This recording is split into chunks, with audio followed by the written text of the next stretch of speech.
I don't believe this is happening. This is so. It was doomed to fail. He did not do the proper market research. Okay. And like honestly, if he did proper market research, I think it would still be here. So it was a very big vertical integration because BRCKS acquired Elimu.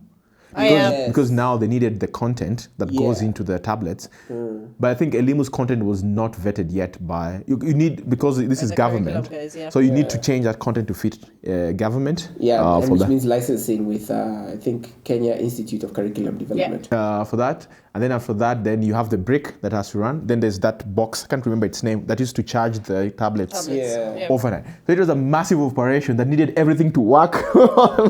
Like a well-oiled engine. And then, the way I look at it is they should have shut down as quickly as possible anything that was not profitable. As soon as... You see, the thing is the fact that they held on, to some people with Nene is wrong, right? I remember you were not fired at that time. They were not. No. But no. Okay, let me finish. Skygarden. Oh, why is it your favorite? It was just like everything about it. Again, not well researched, not well thought through. Let's start with that name. What the hell? Exactly. Like you guys like Skygarden in Nini. You hear no connection. Like, oh yeah. And for me, that's where my problem is with when foreigners come into a country. Yeah.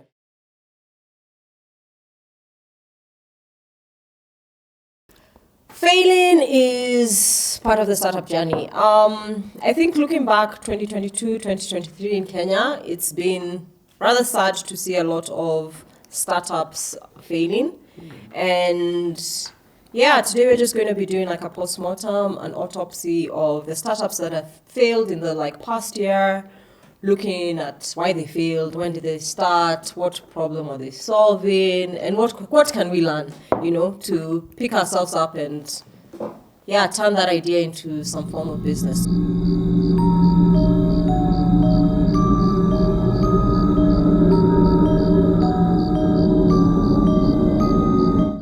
welcome. Let me intro my guests. Mr. Black on the data. Oh, so we're still doing nicknames. All right, you can call me Princely Sid if you like. Okay. What's princely about you? Well, that is a whole other podcast, isn't it? Yeah. All right. Okay. But I'm also, a data storyteller. So yeah. Cool. I guess the first startup that I want us to discuss, I never ever got the name right of this startup. Kune. It is Kune. I am not. I wouldn't say acquainted with the founder. It is Kune. I thought it was like how Kune. You use Kune to cook. Yeah. So. No, the funny thing is, as much as I know him, I never really asked him why he chose that name. I asked him, he never replied. Maybe it's the name of a wild dog in Japan. Anyway, who can tell us what was Kune Foods, whatever, doing? What was there? So the general plan was to be like a fully integrated sort of food startup. Like if at least from where I sat, they wanted to own from beginning to end of the customer journey. So from when you order all the time to when you deliver. In fact, when they initially started, they had they had the cloud kitchen, which was like in River. See, when you use words like cloud kitchen, just say we didn't have a physical store. They were cooking food and delivering. Wait. Pull up. I thought the founder, your friend, came to Nairobi and he was like, dude, I can't find any cheap food. And then I thought that was the story cheap and tasty. Cheap and tasty. Then he was like, these vibandas are good, but it's not very healthy. I thought that was the story that I've read. So this now sounds very sophisticated. Yeah, so for me, I knew him outside. Yeah, so I don't know his motivation. Okay. Quite well. But just based off what he said publicly was that, he landed in the country. Mm-hmm. Yes. He was at the iHub. Mm-hmm. He was having some trouble finding food that he felt was cheap enough, nutritious enough, and made to certain standards. On that point, I would agree with him. Because I think when we worked together, and we had a couple of people coming in and they're asking me like, why don't you have a street food culture? And I thought like, well, what do you mean? Until I watched a Netflix show about street food. In Asia, you can find very good means, tasty, well cooked, not in a dungeon somewhere. And it's very cheap, tasty, and clicks all that. Kenya, you have the option of going to a high-end restaurant or a kibanda. But I guess, Chris, my challenge, remember when we used to go eat lunch in town, like you go to Gaya, City Market, it was... City Market is okay, right? Yeah. But if you wanted like a little extra spicy Indian food, Thai food, where would you go to? First of all, the reason why, for example, first of all, some of this stuff is just marketing. Yeah. With what you're talking about, because I think we have a street food culture. Yeah, I think so too. Okay. Yeah. I don't think so. As street food, it's let me correct that. Let me correct that. Street food, in essence, doesn't mean food sold on the street. That exists anywhere in the world, right? But this means that it's, I don't know whether they call it quality or nice food. I don't know how to.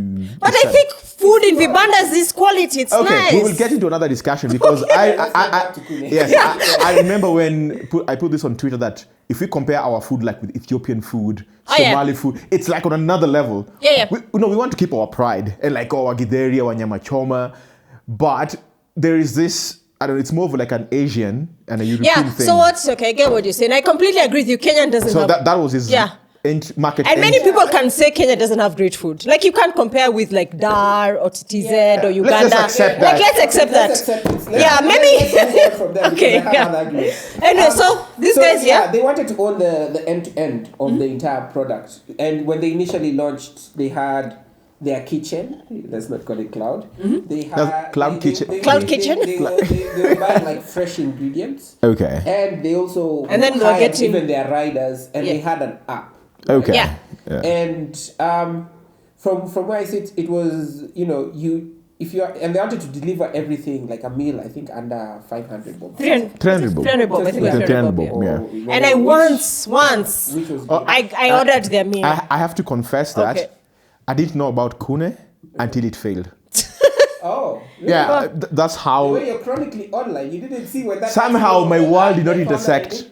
Somehow my world never intersected. Anyway, I ordered their food once. Yeah. And I can explain it like aeroplane food. Like it was terrible. Bland. And then it's so bland. And then it's like in this, you know how you've served food in an aeroplane? Like it's little tiny packages, portions. like small nini fruits. Yeah. You're like, what the hell is this? So I ordered it twice. Okay. Yeah? Actually, I've eaten it 3 times, ordered twice. The first time was at the lunch, which I was invited. Oh yeah, I was at the lunch. Yeah, no people. Clearly, yeah. I was at the lunch, which was a little bit extravagant, I think. The one to chosen Kibanda food? No, like it was okay food. Everybody got a package. Yeah. That was good. The second one I ordered was not great.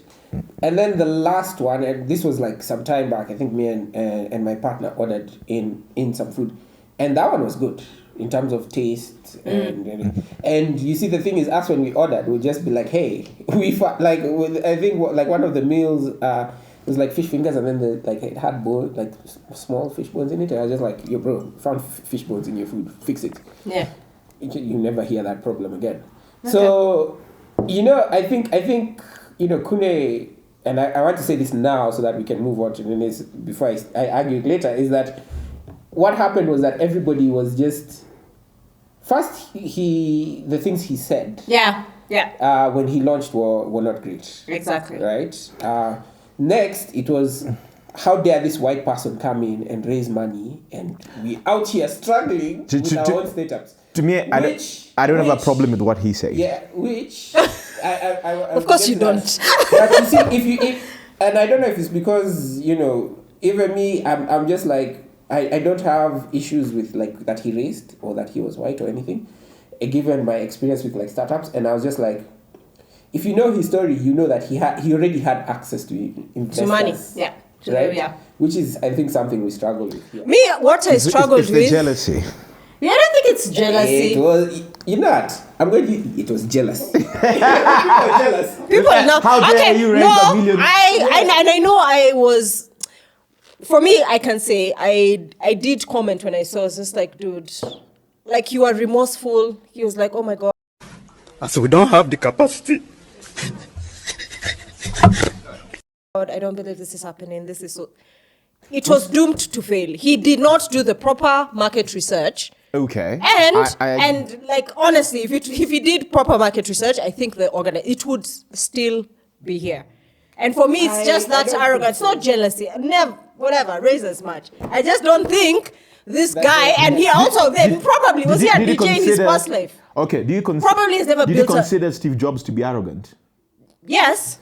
Did you consider Elon Musk to be arrogant? I love Elon Musk. Yeah. But he's arrogant. He's so arrogant. That just tells you, if you're arrogant and make it, people don't care. If you're arrogant and fail, No, what I'm saying, I think you guys are getting this wrong. Let him be arrogant, but you haven't done the proper process of understanding. You just don't walk into a place. It's like me coming to your house and he does. That is my problem. As techies, we are also known for walking into places and thinking we're going to fix what's going on. And sometimes we do. The very best comment. We as techies, I include myself with others. I always love to do the research, understand the need. Like that was not done. What problem was he on solving? that point, the best comment I found online was from Robert Yahweh on LinkedIn. He said that Kune did not understand that the main competitor is Mama Boga or those vibandas along the road because they can give food at 50 bob. Yes. 100 bob, cheaper. So by the time you're offering food at 300 bob, it is not about tastiness. Yeah. For lunchtime, we're just eating. Experience even as well. I'm just eating to get the day by. If I want a tasty food, I'll eat it at home. Yeah. So people don't care about and even a healthy meal. You'll eat your healthy meals at home. Yeah. So at that point, the main competitive edge was pricing. Yeah. Right? That was it. And then remember another thing. Sometimes when you walk out of the office, you need that break.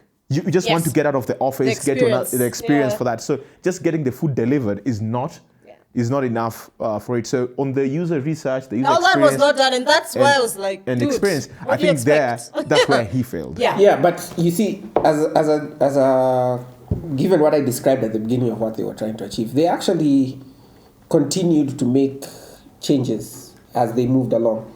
I'm sorry, you can't pivot a bad idea. Let him pivot to whatever. It was a bad idea from the get-go. Unfortunately, I'm just like, dude. Let's really start with the idea. Okay, let's remove all the tech. Yes. Yeah, because, let's remove all the tech. Every time you say tech companies, people think they're complicated things. But no, tech is an enabler. Okay. Do you remember? It was a goddamn restaurant. Exactly. You should have gone and opened Alchemist 2.0. Healthy version. No. Made more money with $1 million. We need, and we have restaurants at several price tiers. Yeah. Right? You should have opened a restaurant. It's a bad idea. Yeah. Do you remember? Exactly. Do you remember the tech side of it. When that I have? There's a friend of mine who used to deliver food, and I remember. Yeah, and he tried that business, and he turned out to be quite expensive because of the logistics of delivering. So, and he was doing it techless. I think he was doing it on WhatsApp. By WhatsApp. So you give him the morning, you choose whatever you want, and then he cooks them in the morning and then makes delivery. So for you to deliver tasty food, it is very costly. Yeah. Because logistics is very expensive in Kenya. And then when you're going to tasty, means you have to cook it well, you have to add more ingredients and all that. So the first question is like, do people care about that? I think that's the first. Do you care about tasty? You only care tasty like 5 times a week. Tasty. But I mean, like if you would you eat tasty food for a whole month? So coming back, what do you think the cause of death for Kune was? Or Kune? I think. I heavily think that they didn't do enough research. And I think there was too much capital spent on things other than their core business. So mismanagement. Let's call it experimentation. Okay. Billboards spanking us out salt cook. My reason would be product market fit. Yeah. They didn't find the right product for this market. Yes. I completely agree. And I think a little bit of what you're saying, I agree with Chris. And also, you don't know to say it, but I just don't think they had the right team. Well, from the founder I just don't think he had any knowledge. And if you'd have taken time to study the market, taken time, do your research, maybe. But it lasted like what? But the time of death was I think June 2022. Yeah, I think it lasted like about 2 years. I think. One and a half, yeah. But you see, again, startups are supposed to discover product market fit.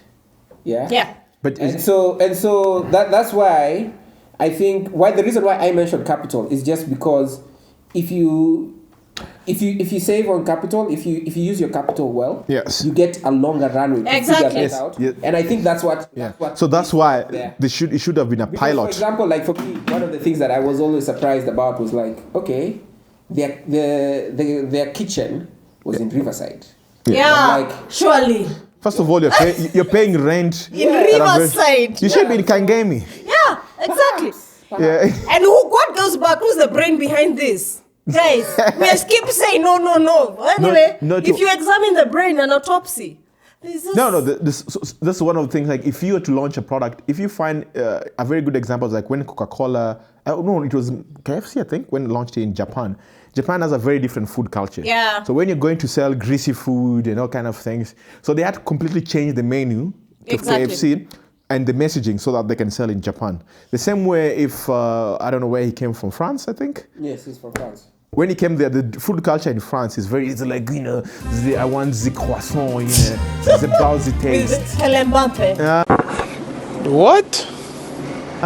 So when you come to Kenya, we're not about that finesse of taste. We just want to get full, right? Well, maybe it's because we're Brck. Yeah, yes, exactly. No, it's true. So he should have hired a Kenyan to do his market research. But full stop. Anyway, moving on. What do you think the impact of their death has been? I mean, I know we've talked about it. It's very sad when you see people lose jobs. I love death of startups. Because it tells us what not to do. Yeah. Yes. Okay. So the more startups fail, it tells us what not. It's the same way your great-great-great-grandfather, who was a Neanderthal, knew what fruits to eat and what not to eat. We could not have not known what to eat and what not to eat if he did not die. So your great-grand-cousin had to die from eating poisonous food. So they give us feedback.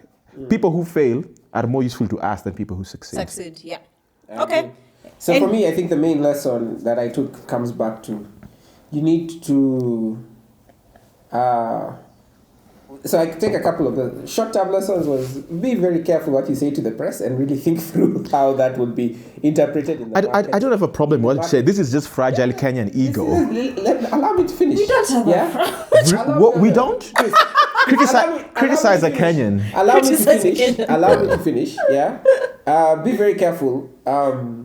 It can affect your initial launch, and you don't want to have that issue. The next thing is watch your capital. Yes. Yeah. Outlays. And I was reading something yesterday night which was so profound. It's about mathematical concept called ergodicity. It's about how long something lasts. And this is saying, luck is democratic. It eventually comes your way if you stay long enough in the game. So the main aim is like majority of the successes like Microsoft and other things, they are a result of luck. But you just have to play the game longer so that luck finds you. Yes. Right? Exactly. So the main game of a startup is to play the game long enough until you get product market fit. Until something comes lucky, the government decides, for example, there's this dish in a county by Sakaja, right? Let's say you already have like a very good setup and everything. You're the only person who has a good infrastructure to do that. Then you benefit from that luck that they're launching that. So just play the game long enough to be lucky. Okay. Yeah. Love it.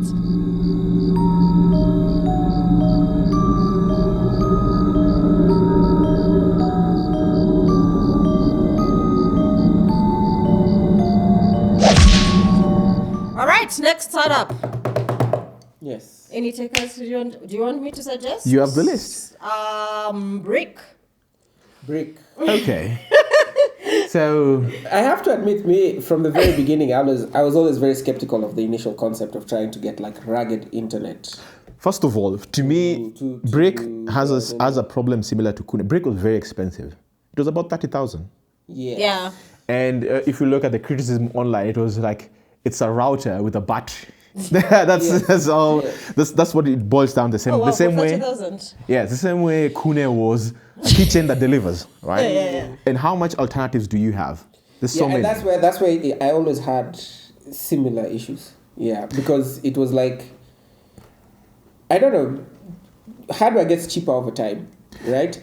And the areas that they were serving were not necessarily going to the market that Brck was supposed to serve is what Starlink was supposed to serve. Like, my name's Eric Hirschman. I'm the CEO of Brck.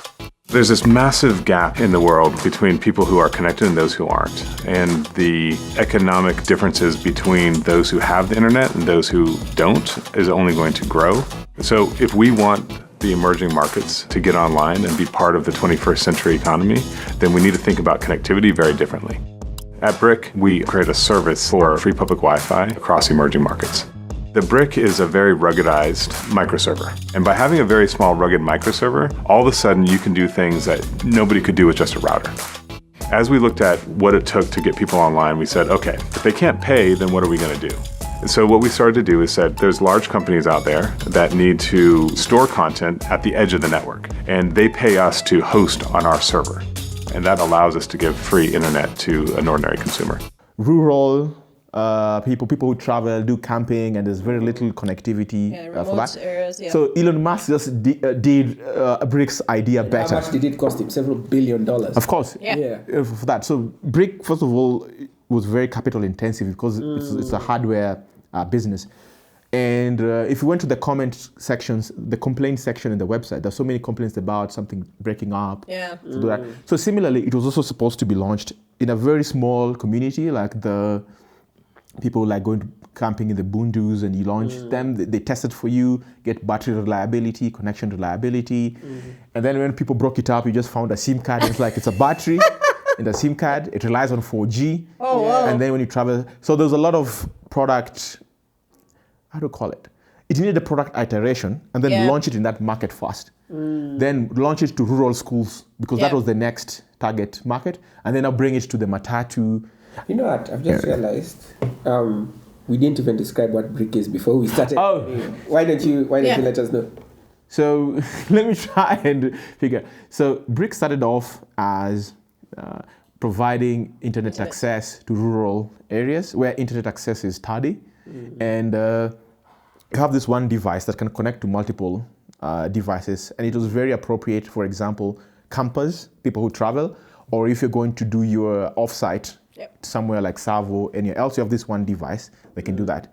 So being that is the value proposition, then it became also very useful for schools that are very remote, that don't have access to internet, and the government was trying to push digital learning. So it became a device to connect you in the remote areas. Yeah. So given that, for me, I was always just like, they're competing. It was a very clever device because what they would do is like there were multiple ways you could connect via the internet, and it switched very automatically between those. But every time I would look at it, I would be like, what's preventing me from buying similar multiple SIM cards on a much cheaper device and then just swapping them out? Or carry, because Safaricom 4G is had a very good spread. But not back then. No, I'm just saying, like, if you had your Safaricom card, it could take you longer. So what you needed is, what would you need where Safaricom fails? Yeah. So for me, I was always just like, I currently have this device even at home where for when I'm traveling out of the country and I don't want to swap out my SIM card, I can get a SIM card, put it in there. It has a small battery. Costs about 4,000 bob. Now, if I went to a remote area and found out another network was Nene, it doesn't cost me much to swap it. So I never personally saw the long-term value of it. And then, other than that, because now that's the user behavior, right? Yeah. The Safaricoms of the world are constantly improving their network coverage. Yeah. Right? And so they're moving. Every time they move to the you've lost customers. But now the question, like, when you're in this far-flung area, what network are you connecting to? Is it satellite? Is it still GSM network? The device that they had would have the GSM, and then they had this antenna to boost the signal so that you can pick it up from very far away. Yeah. But I think it also had a satellite connection, so it could switch through any of those. Yeah. Okay. A very good example is world space receiver. Did you ever use a world space receiver? Yes. Then Back in the, oh, let's see. get all the radio stations of all the world. So Oh, no, actually, I think I have. Yeah. So it was so great. So I remember. Oh, yeah, those things. Yeah. Those is when you left Nairobi. You could even listen to Capital FM and Kiss FM, and those were like your urban radio. So when you carried a world space receiver, you had like a mini satellite dish in it, and then it connected to the satellite, and then you could connect to not just Nairobi radio. I remember listening to radios in the US, in the UK, and that kind of thing. And then internet came. Yeah. And now you could just stream your radio. Exactly. Everywhere. And I think that was the main problem. They did do a couple of pivots. Yeah, they tried to do Brck for education. I'm so excited today to present to you an African solution designed in Africa for Africa, the Kio tablet.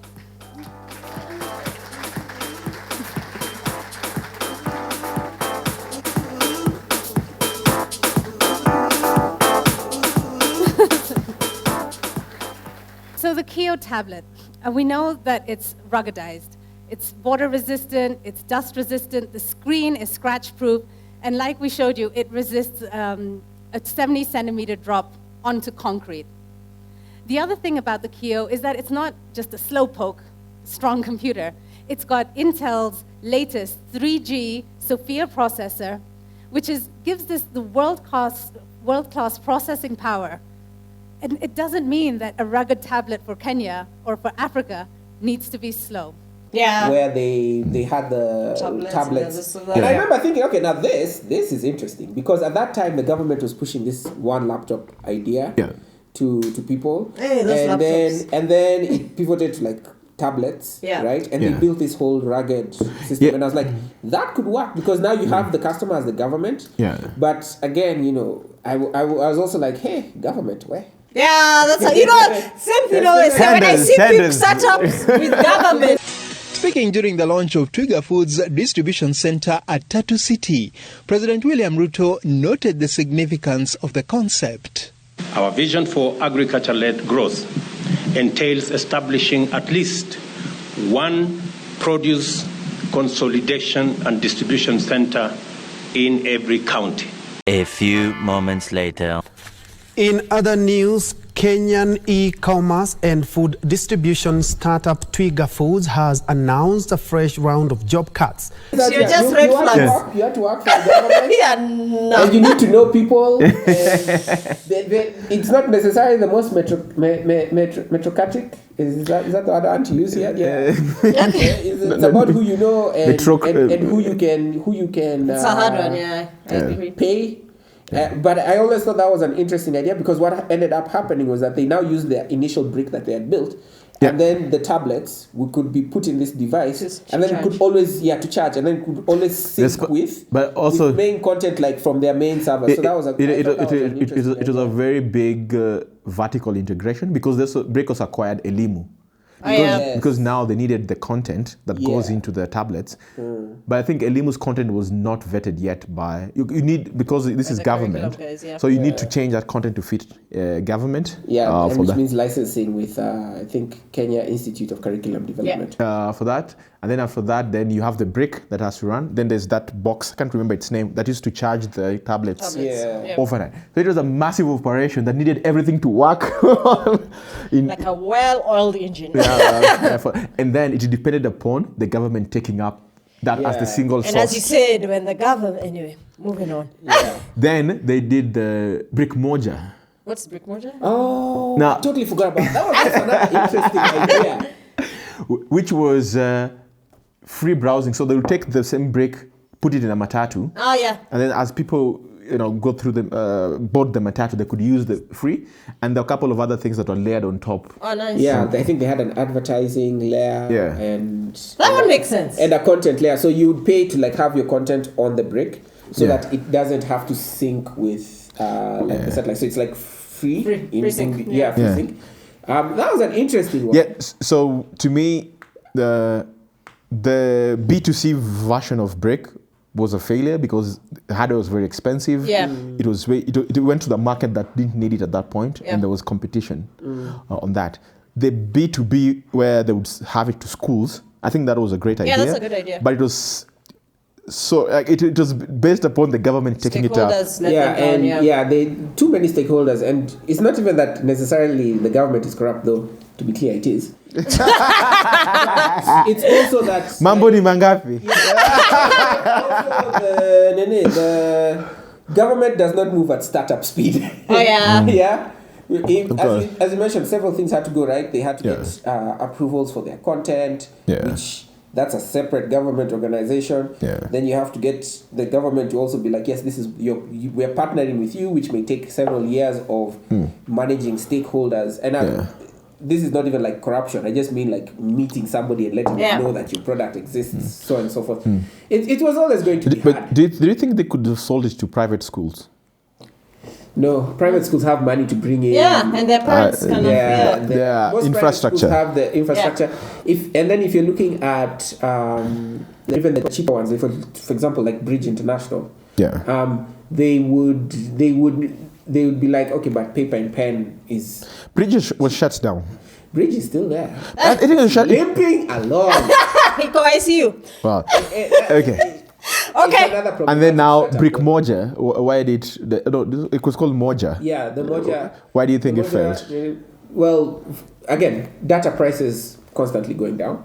Second, you cannot have on that one piece of unique content for every single sort of customer that's coming in. In a matatu. And then, of course, matatus are hard. I would just ask Safaricom.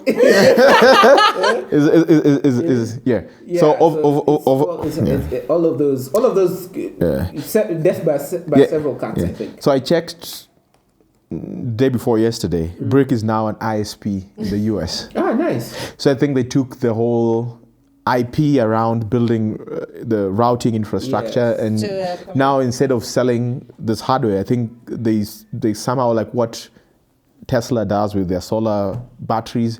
So it's like a better version of a router. I didn't go into the details. I just read that it's now an ISP in the US. Interesting.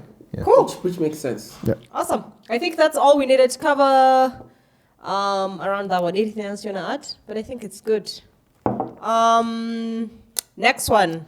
They raised $3 million from Mark Zuckerberg. For Brck. Oh. Yeah, there was a time Facebook was all about improving access to the internet. So I remember that. Yeah. So that everyone can be on Facebook for sure. Oh yeah, makes sense. I think just tangentially, let me even look into the camera for this. I think Facebook is one of the most important companies for small businesses ever created. No, it's not we'll true. Get into that some other time, but I think it's very important. What's up? Well, in Kenya especially, when you can't do anything. If you're like small, you can't do anything if you're not on like WhatsApp. Go to this place. I thought that.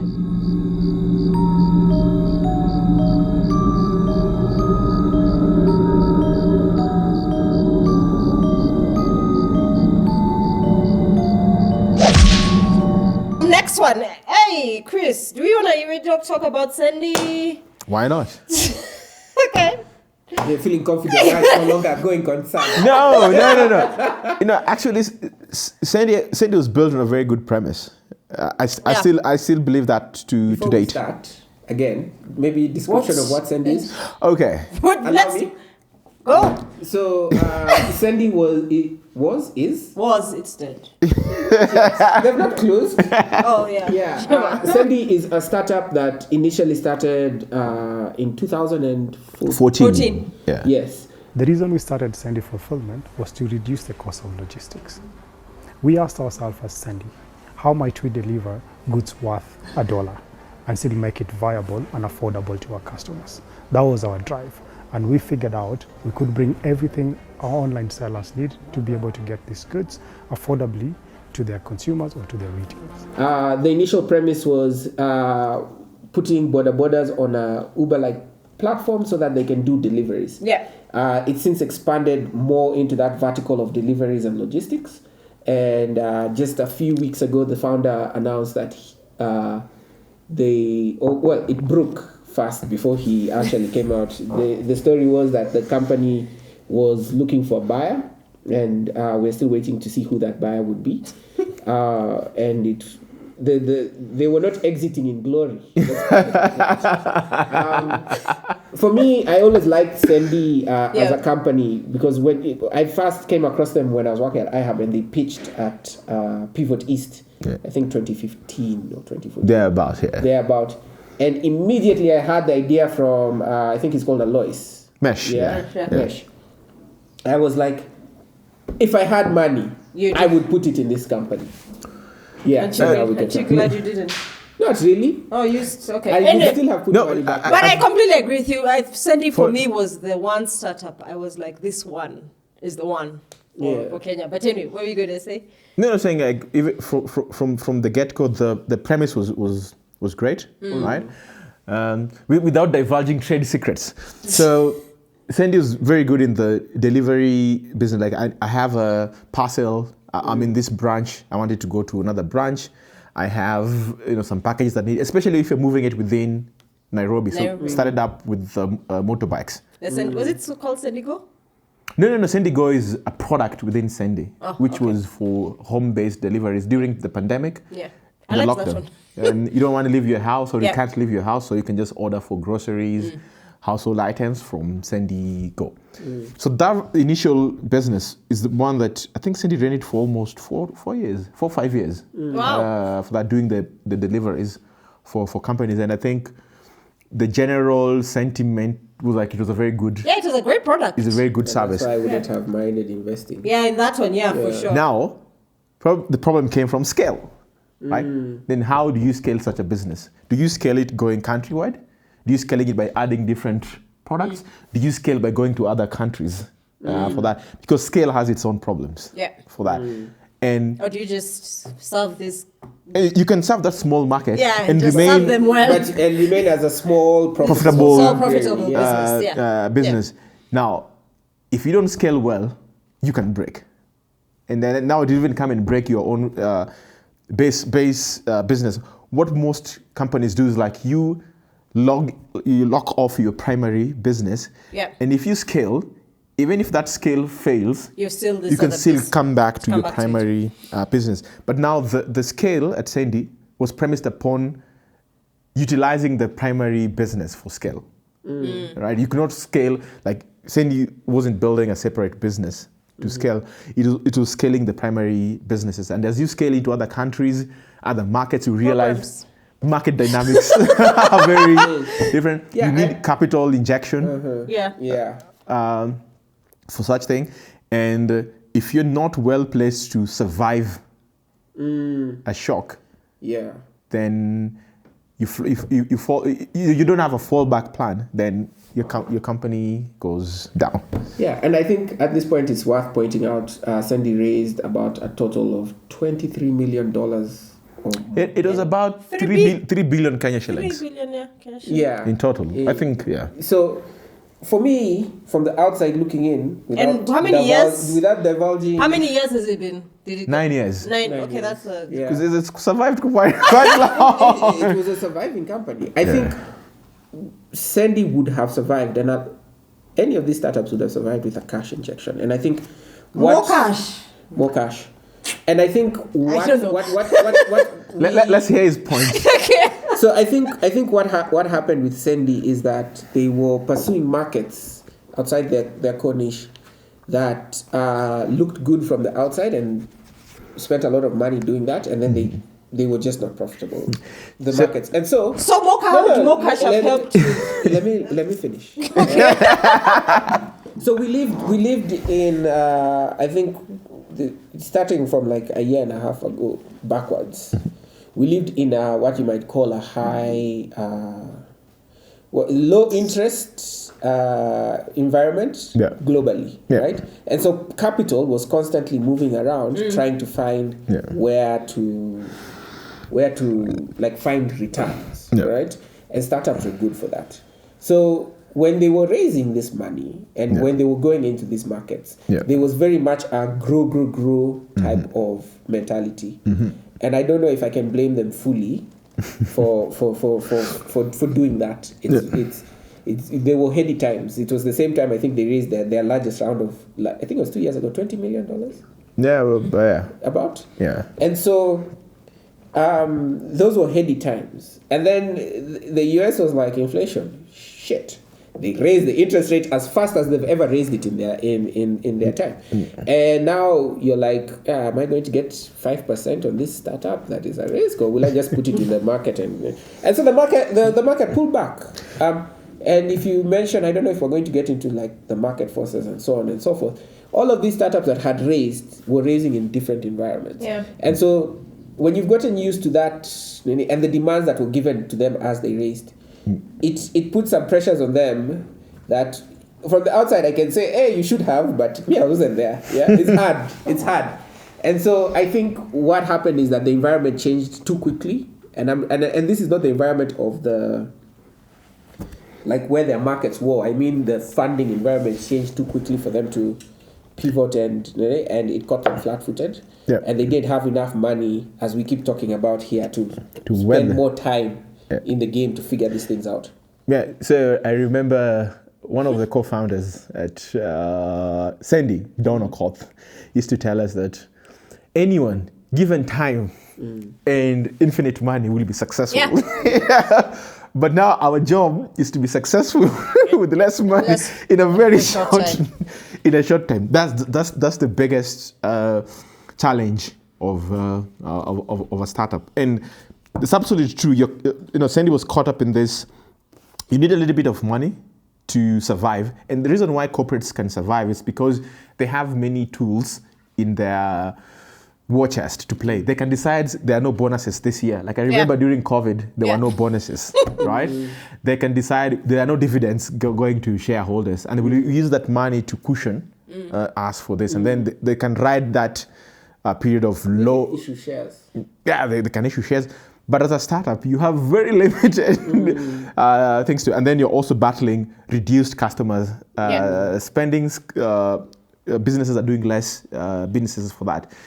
Almost your only source of money is raising capital. Yes. And the capital market is just, you can't raise any money.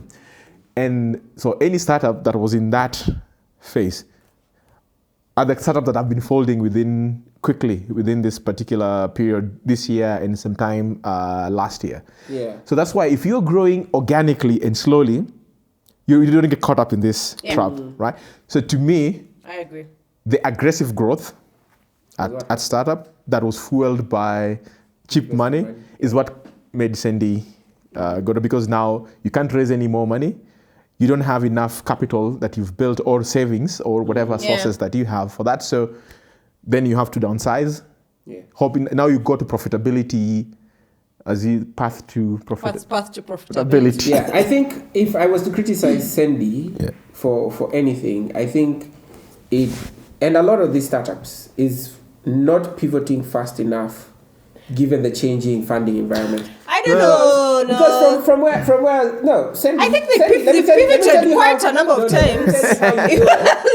In my opinion, let me tell you how you know that somebody has not, and me, I've never done this. It's very easy for me to talk from the outside in. How many products do you think Sendy had? They had many. How many products do you think Sendy had? I think about 9. I think I know 5. Just go through them. Let me see. They had the Sendy Boda, they had the Sendy Transportation, they had like Sendy warehouses that they had started to do. Then they had like Sendy Fulfillment. Yes. Then I think they even, at some point, they were even delivering groceries. Yes. I remember that one. And those are the 5. Okay, so let me get you. So Sendy started with what now is known as Sendy Transport, the Boda business. Then Sendy went to Sendy Go, which is the home delivery service. Then it went to Sendy Supply, which is now delivering FMCG goods to small businesses. Then there was Sendy Freight, which was for moving bulk cargo mostly across different countries. And then there was Sendy Fulfillment. So consider them 5 core ones. 5 core ones, with the other ones with minor variations, with different. So the idea is like Sendy is a transport, not a transport company. It's a logistics company, but the tech logistics company. And these are verticals that plug into the soft. Yeah. So if we can pick something here to there, why can't we make someone pick a container from Mombasa delivered to Juba? But then again, there's complexities that come from Yes. using Anduzi to using Of course, like, I can't that's what I'm just- saying. If you have this aggressive growth, right? Yeah. You need time to understand each of those markets. Each of those markets have their own problems. Their own issues, yeah, of course. Yeah. So I think for me, pivoting, as in, I think they. No, I don't they mean should have. pivot in terms of like trying new businesses. I mean, okay, again, outside looking in, right? Me, I've never run a company that raised even $100,000. So let me not do it. Yeah, we've just run small things. So they went through multiple rounds of layoffs. Am I right? Hey, Two rounds. Only two. It felt like more. Right. 2, and then the last one was now the acquisition. Yeah. The way I look at it is they should have shut down as quickly as possible anything that was not profitable. As soon as you see, the thing is the fact that they held on, to some people with Nene is wrong. Right? I remember you were not fired at that time. They were not. No. But no. Okay, let me finish. They should have done. You see what that 2 rounds of if it had just happened all at once. Yeah. More time to figure things out. Yeah. Maybe add an AI component so that you can raise money or whatever it is. Point is, we're saying time, and that's where I disagree. For at least from I read a lot. Okay. Right, on companies. It was very, very clear that things have gone very, very wrong in the US. Yeah. True. As soon as that Nini started raising up, if you follow investors, you'd be like, hey, it's looking dicey. Yeah. Because people were raising smaller rounds, even in the US, right? Yeah. And I remember at the time, there were a couple of articles that went out. I don't know if we can find them and put them in the show notes, but like from the rest of the world. The African funders like no things. But see, immediately funding starts drying up. You need to immediately begin to shrink back and shrink back as much as possible. But this to your core. Yeah, but this had 2 sides to it, right? There's the first part where capital is no longer accessible, right? And you can shrink back to your core and decide, okay, we're going to run our businesses and become profitable. But also there was reduced activity from businesses. If Sendy is delivering 5 tons of cargo for Carrefour every week, and then Carrefour is doing 3 tons or 1 tons. So at what point do you scale back to? Because now there's also reduced business. Yeah. You'll end up with scale back anything that does not have positive unit economics. Yeah, but you see, in logistics, you must have like a base. How do we put it? Let's call it base cargo that you have to move for you to be profitable. Yeah. Right? If that base cargo goes down, you also have to reduce your stuff. But at some point, logistics is a heavy operation business. There's some point you can't cut down, especially if you're running a warehouse. Yeah. Right? A warehouse I discovered is one of the most complex things. There's inbounding, there is outbounding, there's managing the stock and all kind of things. So there's also a base number of employees you need. Otherwise, you'll have theft, you'll have spoilage, you'll have so many things going bad. And there's no manufacturing company that will trust you that if we bring our cargo to your warehouse, and we have shrinkage of 5% or 10%.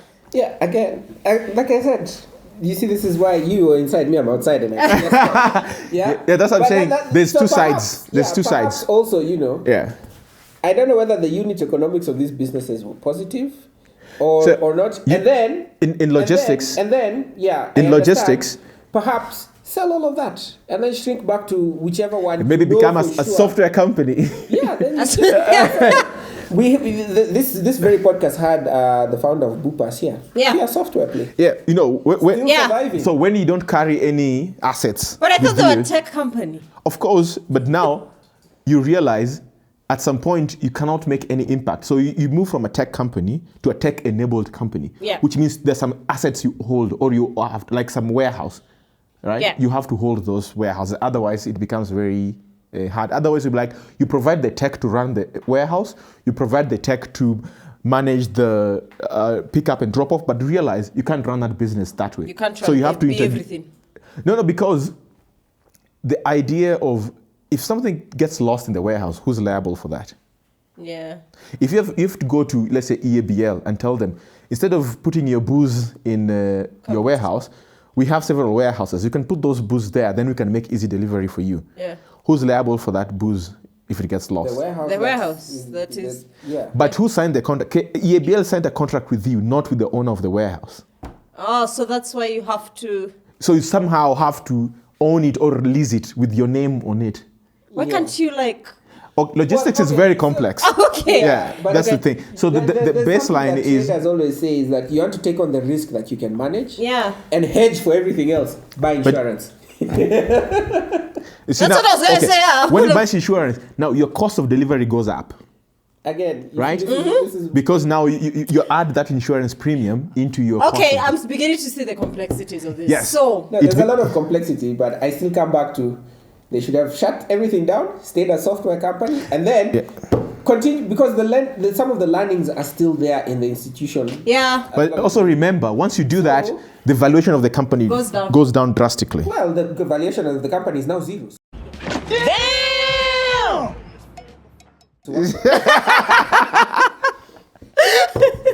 No, like this is a carefully orchestrated dance. It's not. So, and you know again, I keep saying me on the outside looking in. Me, I don't know, but like I. Okay, let's just say this. Let's just say this. When you work for such a company, you get to appreciate the complexity. Yeah. It's not a simple answer. It's not like just shut down and this and that, right? What if it leased the warehouse for a year? So you have to forgo that cash. For example, if that's what you're done, right? Remember, you're also holding other people's stock. Do you start sending it back to them?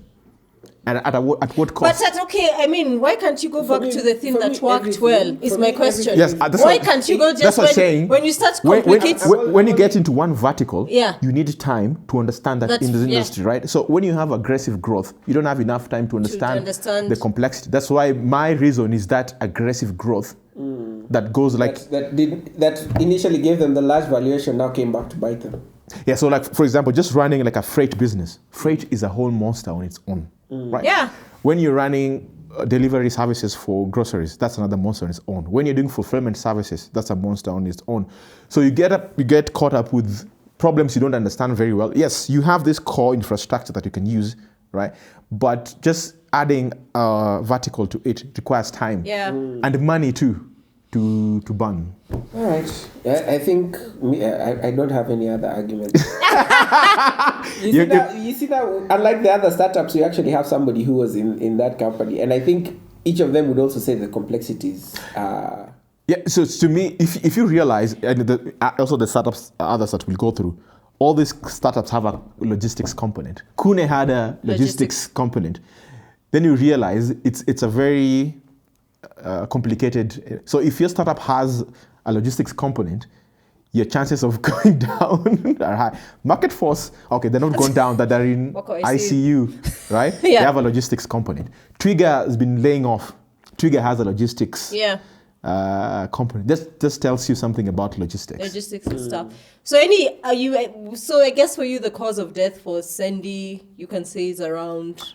I call it aggressive growth, which is like it grew too fast, which needed a lot of capital injection, right? And understanding the complexity in these different verticals. And then since you could not, given time and money, as we had said, could have figured it out and become a big company. So I'd say aggressive growth.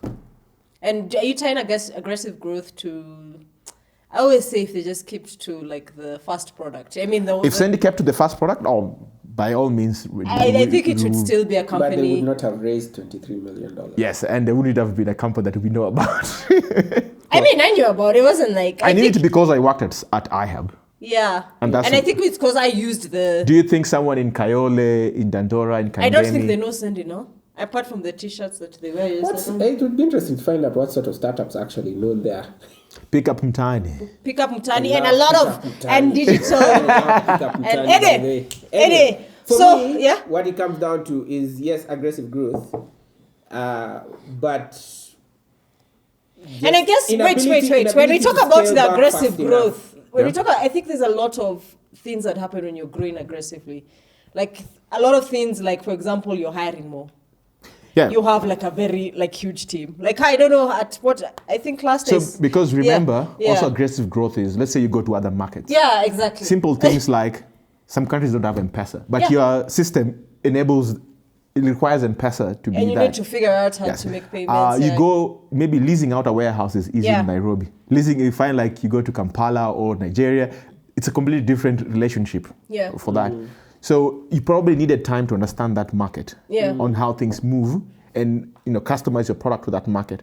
So if growth works very well, when you have one product that you can copy paste easily across markets, right? Africa is very diverse. Starting from language, how people operate, how they make payments, how they how and all kind of things. Then you realize if you just went to these markets without properly understanding them, then you're caught up in a scenario where you hired staff in that market, right? Now your product team has to create different versions of the app so that it works. Which slows down everything. Now you don't have time to squash your just bags. make one up and do translations and tell them this is But you see, the problem is that you can't do that when you're growing, because that simple thing that we do here, that you can just go and says pick me up at this location. You realize Google Maps perhaps doesn't work in that market. Realize your process is that once you deliver, payment is made. Then you realize that doesn't how it. You have to prepay everything in that market. What your app doesn't support prepayment of that. So there is that differences that come with going into different markets and your product supporting those markets. In that market. And now the rest of the simple things, people are different in different markets. So on and so forth. So if you want to grow too fast and you don't have market understanding, that can also break. It can also break it. It can also break you. It's depressing. Anyway. Well, it's a learning experience. To me, having worked there, I think it is like one of my best working experiences. It is like you have to learn. Your learning speed has to be so up because things are changing every day. Product changes are happening every day. Products get dropped, new products get started. So you are in this. You're almost. How do I put it? There's almost zero learning and implementing. You but that to me is you've talked about it. To me, that's a problem because you can't be making product changes. Like for me, that's a red flag. If product changes are happening so often, so quickly. So why aren't we sitting down to understand? But that's a startup. And I don't know. You see, yes, it is a startup, but I think if you focus on one, this is debatable. It is debatable. It is debatable.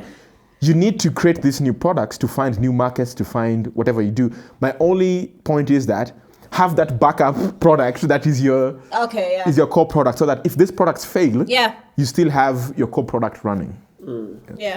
So that time, I think switching up product changes every day. No, it's a pain and it's expensive. And anyway, cool. Anything else on Sendy?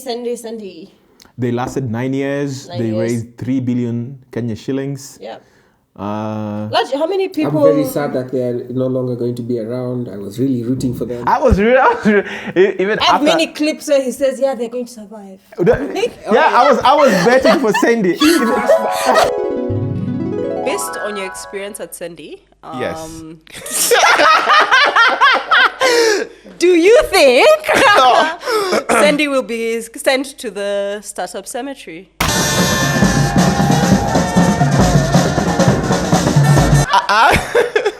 No. Yes. What is it?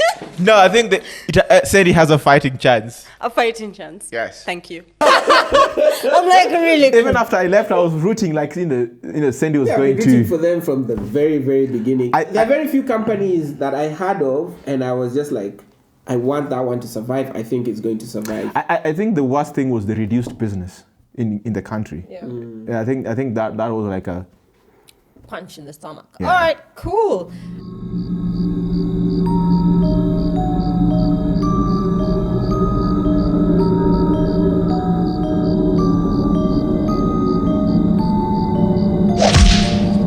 Okay, this is an interesting one. It's probably short Nopea, or I used to say Nopea until before. Nopeing. Nopea. In Kenya, we're pronouncing it like they're Kenyan. So what I know about this company was that they were, I think, Swedish or one of those Scandinavian countries. At least they started there. Or the founders were from there. Yeah. They had electric cars. that were like Ubers and clean transport is what clean we call transport it. is what they were pushing.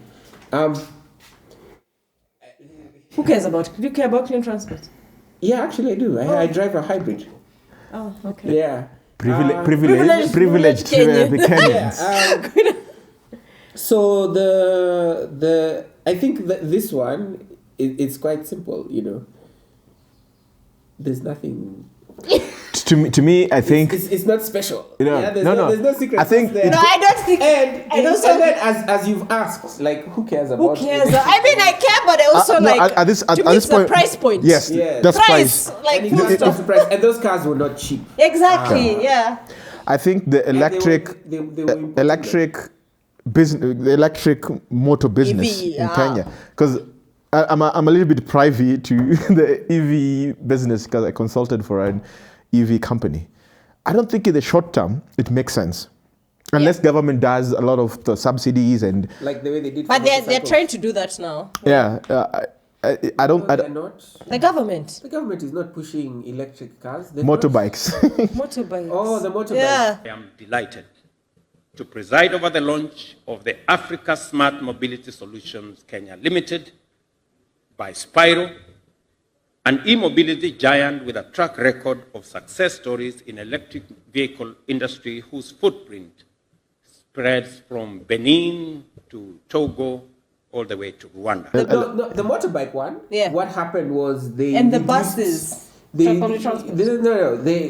motorbikes specifically. Yeah. Like how there was suddenly a flood of motorcycles in this country. Yeah. What happened was the government, I think, removed some tax. I don't know which one it was. I can't remember. Is it import duty or something like that? That really reduced the price. And so it became cheaper to bring in motorbikes. Electric motorbikes or just motorbikes? No, just the kawaii ones. Yeah. Okay. And what happened after that? That's when we started seeing a flood of motorbikes, borders here. Right? Yes, but also they're being manufactured very cheap in India. Yeah, whether they're being manufactured, but the point is, it was also cheap to get them here. Yeah. Right. And so that there was the government incentive, and I think I need to find if somebody has written, because I feel like I've read somewhere, but there was the government incentive, and the government incentive is missing from the electric vehicles right now, and so we won't have that. Then of course there's the infrastructure. Right? Charging infrastructure. We were worrying about that. Repairing infrastructure. Because they were giving, I don't know if they had a central place with their own mechanic, but gari kikianza kunini kikata kuwaka, where you take you can just call your guy, normal guy. It has to be a very specific. And where do you take your car? Gari mpya bado haijaribu. But it's a hybrid. Oh, it's a hybrid. When the electric bit fails, he runs on fossil fuel. You're one of those people. So today, I think Kenyan market's too early for personalized transport for electric vehicles. I think it's way too early. So. And wait, what's the price of electricity? Even cost of charging. Cost of charging. Compared with fuel. Fuel, actually, apparently, it's even cheaper, which is why really yes we need to run the numbers on this. I need to see the numbers. Partly I think it's partly because, and I don't know now, this one I'm pretty sure of. First, if you think of it logically, you can think of why it's cheaper. 60% of our power is locally produced, which means you're not importing fuel from somewhere, paying dollars for it. You're paying for that in shillings, other than the initial capital cost of the equipment, right? So most of our problem with power is not being locally produced. It's the amount of tax. Yeah, the taxes and the levies. But even with that, the nini is cheaper. With these bus companies, generally what they're saying is it's cheaper to run it on electricity. Yeah. The problem is the bus itself is expensive. Is hella expensive. Yeah. So I think even the ones that we currently have that are running these buses, those are leased. They're not even owned by the company. They're not owned by the company. Right? Yeah. Which I think is the model that generally they use. Mtu anakuja na matatu yake. They join your circle. They pay maybe. But you see, that's the thing. I think if the government did some incentivizing to ensure that electric vehicles are in the same way they did there's a comparison someone did. maybe this fits in or not, on Twitter, where for 1 month, like you would cook with electricity, and another month cook with the gas, and see whichever is cheap. I think electricity ended up being cheaper because of energy density. Like you could cook ugali faster with the electric, what do you call it? Coil. But the gas will take a little bit longer. I think it's called energy density. Electricity has a higher energy density than the gas. So I'm assuming that also works the same for electric car versus... And then also when you're stopped, that engine can just, like, it's off. It's not pulling any power. But on a gas-powered one, particularly the older ones, the engine is still running. Okay, guys, back to Nopea. So to me, it's the reason why it failed. It's too early. This market is... Yeah, it's too early for this market. Same thing, too expensive to run. Too much infrastructure issues. Like, as we were talking about with Brck, so many things had to go right for them, and they just didn't go right. But I think Nopea is a very clear one to say, like I don't know whether it was even worth starting. Like, as you said, it's too early. Like, what people forget, the motivation to start a company is not just based off, like, it will work, right? Yeah. Maybe I'm just curious. Maybe I'm just want to try it. Maybe I have excess money, or I have access to funds. So I won't fault anyone for starting a company. But also, there's nothing special about an electric ride now. Even it's quiet. No, I mean in the sense of it's not something you build a company in my your opinion. Yeah, exactly. That's what I'm saying. A company around because at some point, if even what you're pushing works, then other people will build. Unless you're the manufacturer of the car. No, or you're a climate activist like Greta Thunberg. Yes. Yeah. No to solar. No to oil. Yeah, no, then see those climate activists who line up on roads in Germany and Europe. Police in Germany used drills and a crowbar to free a climate activist in Berlin after he glued his hand to a road during a nationwide protest on Monday. The man had used a special type of superglue that couldn't be dissolved using olive or sunflower oil. It took officers more than an hour to remove him from...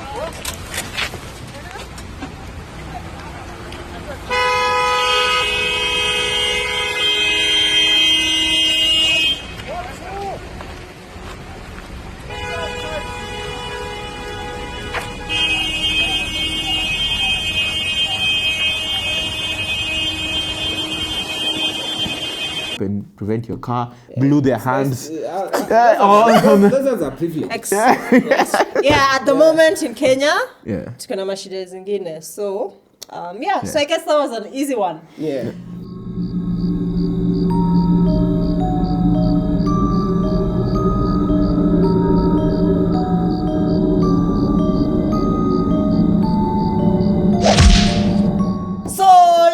Last one. One of my favorites, Skygarden. Oh, why is it your favorite? It was just like everything about it. Again, not well researched, not well thought through. Let's start with that name. What the hell? Exactly. Like, are you guys like Skygarden in Nini? You hear no connection. Like, oh yeah. And for me, that's where my problem is with when foreigners come into a country. Yeah. And they have this belief, like, as I keep saying, I need my yoga block. You're anti-foreigners. I think they should taste. Like, I wouldn't go to America and see the drug crisis and be like, I know the answer to this drug crisis. No one prevents you from doing that. Do that. Try and do it. Like, I don't even have the ability to do that, unfortunately. They won't allow you they will not allow it so hard. If they did, if you have an idea, go ahead. No, that's what happens when you're poor. When you're poor, people tell you what to do. Yeah, exactly. Period. So be rich. I'm getting there, Chris. I'm working on it. Keep working hard. Anyways, Skygarden. So that we can get sponsors, guys. So... I think Skygarden was about their 5 years actually. They tried. Really terrible. So I knew James Mwangi from iHub. Yes. So this was his second startup, I think. Yeah, it was his second startup, Skygarden. Yeah. His first startup failed, and then he set up his second startup. And then also I've been working at Sendy, because Sendy was also in the somehow e-commerce business. And Sendy was also a delivery partner to Skygarden. Right? Okay. So I got a bit of understanding about the e-commerce market. From a very high level, I would say Skygarden was squeezed by margins, I think. Okay. Those explain what you mean by that. So Skygarden was a marketplace like Amazon, right? So they'll get electronics cheap. They needed to store them and deliver them. First of all, logistics will eat up. You pay Sendy to get it there. First of all, logistics will eat up a very good chunk of that margin. And one of the things, if you don't own any of the inventory, you're great, right? If you own the inventory, you're in problems, right? Yes. Because remember, people also forget about shrinkage. Shrinkage is anything that you lose through theft, expiry, damages, and all that. So some of your inventory will get lost into that. Logistics will eat up a lot bit of money on that. And then, what was the main product they were selling? Electronics. Luthuli Avenue is going to hammer you on pricing first. For sure. all those cheap products in town. Remember, Safaricom has Masoko. That's also like very cheaply priced. So competition is crazy. Masoko failed as well, didn't it? Not? Actually, it did. Anyway, okay. So Masoko now exclusively sells Safaricom products, which are phones, laptops, tablets, routers, and all kind of stuff. So it's just specifically selling Safaricom products. So, and Safaricom can order these things in volume. So when it comes to pricing, probably I think Safaricom would be the cheapest, right? And it's quality plus cheap. And then there is Luthuli Avenue. Right there. Right. Half a dozen sellers on Instagram as well. And all the this. Ones that steal Chris's washing machines. Oh yeah, I have a video of that. Anyway. I got conned on a washing machine. So you get conned a lot, eh? This guy. Anyway. Another story for another day. So they were squeezed from everywhere. They had a couple of good marketing campaigns, but I don't feel like. I think that's why they spent their money on marketing. And remember, there's also Jumia that's selling electronics. Electronics, a billion. Well, used to be $1 billion company. I didn't feel there was anything special about them. Yeah. Like there was nothing about them that was like, I have to go to Skygarden to get it there. They had a couple of products, but as Kenyans, of course, you see the product there, you're like, watch a minute, I go Jumia. I go see it in person. If I But then, why doesn't anyone, has anyone ever done that? Like a price comparison thing? Oh, you know. You guys had a startup. You see, you guys are children of ideas. 2011 you had one. 11 or 12. Yeah. Well, you were early. That's why you failed. So these guys raised 4 million, I think. USD. Yeah. That's like 4 billion. No, 4 million is 400 million. Yeah. 400 at the million. time they were raising. These days it's probably 600. 450. Oh yeah, it's so the cause of death, you guys think? I mean, I completely agree. There's just no. There's no secret sauce there.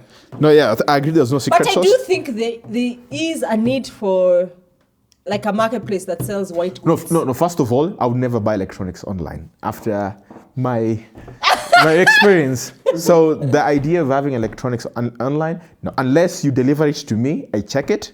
No, pay on delivery. What if there's pay on delivery, but also 7-day take back period? No. Let me tell you, first of all, the chances of being conned are high. Next, I remember, the same with you, I bought a phone from Jumia.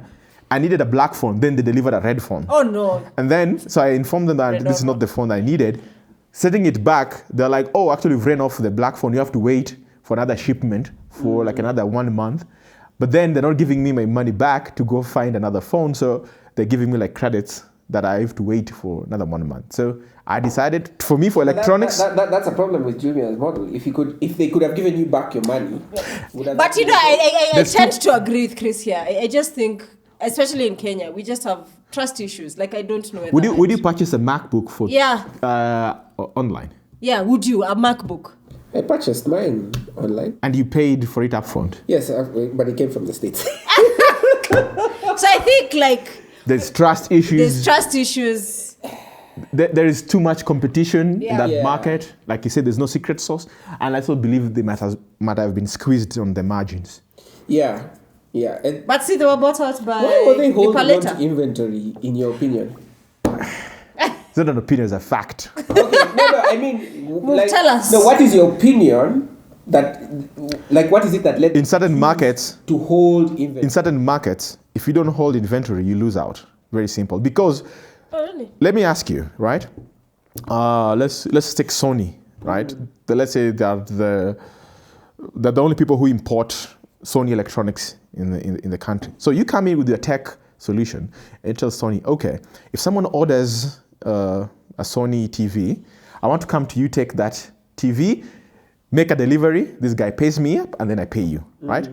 And then somebody else will come and say like, hey, Sony, I'll take 50 of this TV, can you sell them to me at discount? Who do you think Sony will listen to? 50. Yes. Sure.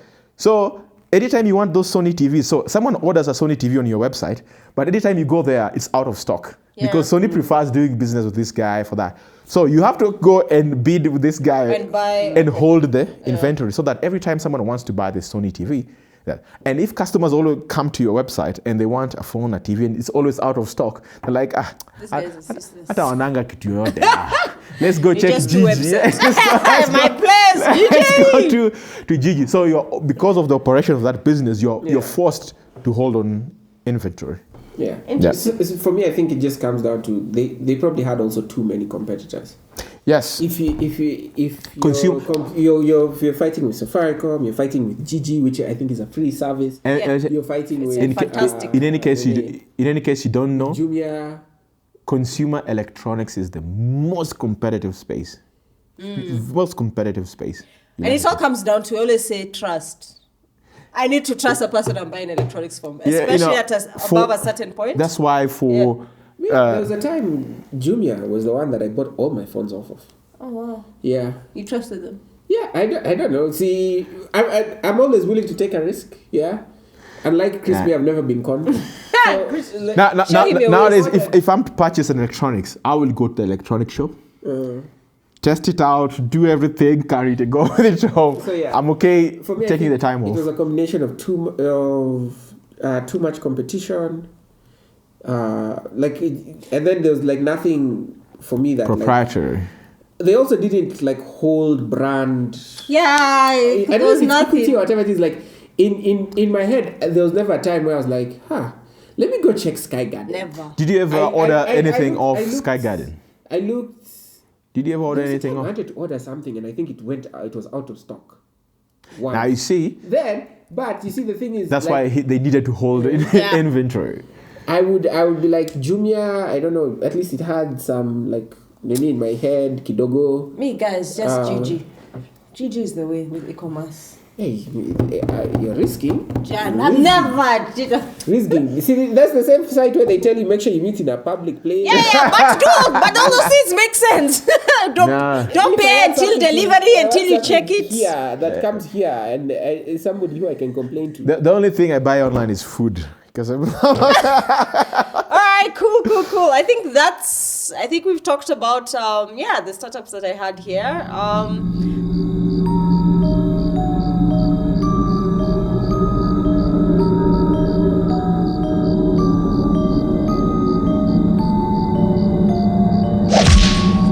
I wanted to hear from you guys. Do you think there are any startups in Kenya at the moment that are in ICU?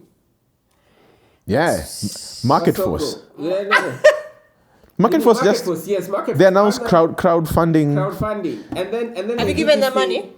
I wish I could. I had the money to give them. It's only to what they call like accredited investors, which means that you have to be making, I think, via law in the United States, you have to be making you have to have more than $1 million or something like that. Okay. Yeah, it's to prevent people from being conned generally.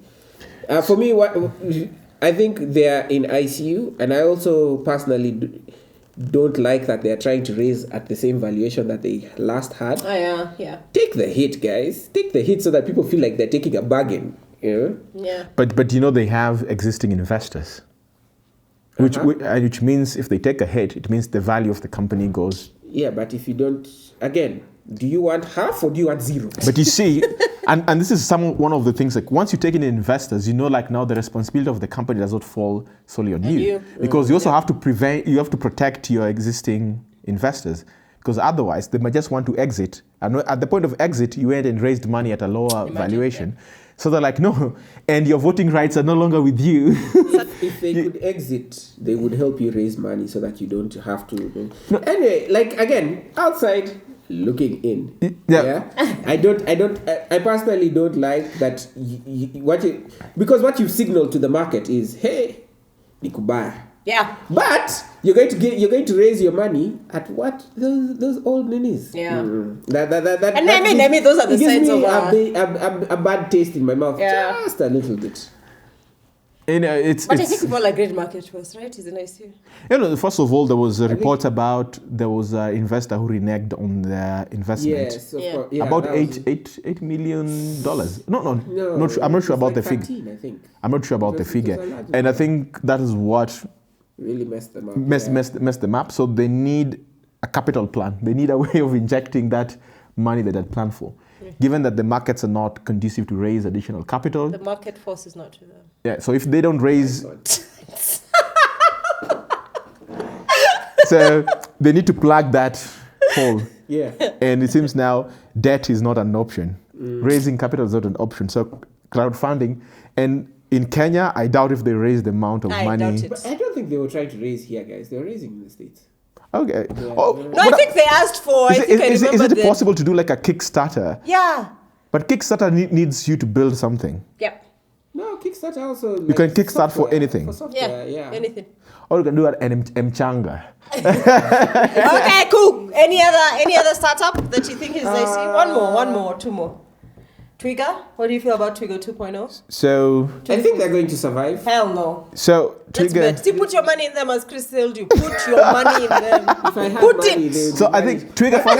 That hybrid car I mentioned is still being paid for. First of all, I think Twiga is the startup that has raised the most money in Kenya. You want it, yes. I think it's close to 20 billion Kenya shillings in total for that.